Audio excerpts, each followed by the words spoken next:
क्या आपने कभी सोचा है कि कोई राजा अपने सबसे बहादुर सैनिक को अचानक अपने राज्य से बाहर क्यों निकाल देगा? आखिर ऐसा क्या हुआ था जिसे कभी वीरता का सम्मान मिला, उसे अपमान के साथ दरबार से निकाल दिया गया? चलिए चलते हैं कहानी की शुरुआत में। एक छोटे से गांव में युधिष्ठिर नाम का एक गरीब कुम्हार रहता था। वह शराब का बहुत शौकीन था। एक रात वह शराब पीकर घर लौट रहा था। अंधेरे में उसका पैर फिसला और वह टूटे हुए घड़ों के ढेर पर गिर पड़ा। एक नुकीला ठीकरा उसके माथे में गहराई तक घुस गया। खून बहने लगा। घाव बहुत गहरा था। दवा दारू करने पर भी कई महीने लग गए, लेकिन घाव भरने के बाद भी माथे पर एक बड़ा सा निशान रह गया।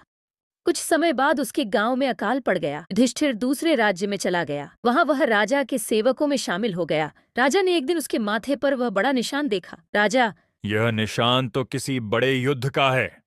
यह आदमी जरूर कोई बहादुर योद्धा रहा होगा। राजा ने उसे सेना में ऊंचा पद दे दिया। राजा के पुत्र और सेनापति ईर्ष्या से जलते थे, लेकिन डर के मारे कुछ कह नहीं पाते थे। कुछ दिनों बाद पड़ोसी राज्य से युद्ध की तैयारी होने लगी।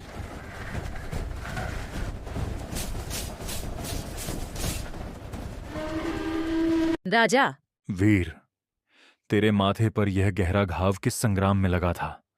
कौन से शत्रु से मुकाबला करते हुए? युधिष्ठिर।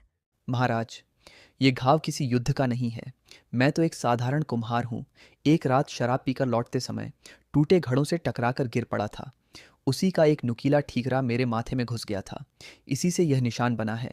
राजा यह सुनकर बहुत क्रोधित हो गया। उसका चेहरा लाल पड़ गया। तूने मुझे धोखा दिया।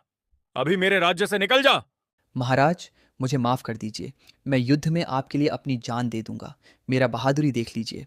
नहीं, तू कुम्हार है। तेरी हालत उस गीदड़ जैसी है जो शेर के बच्चों के साथ पलकर भी हाथी से लड़ने की हिम्मत नहीं कर सका। चुपचाप चला जा।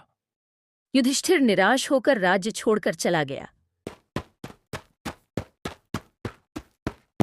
अपनी औकात भूलकर दूसरों के भ्रम में ज्यादा दिन नहीं टिक सकते। सच्चाई छिपाने से अंत में नुकसान ही होता है। समय पर सच बोलना ही सबसे अच्छी नीति।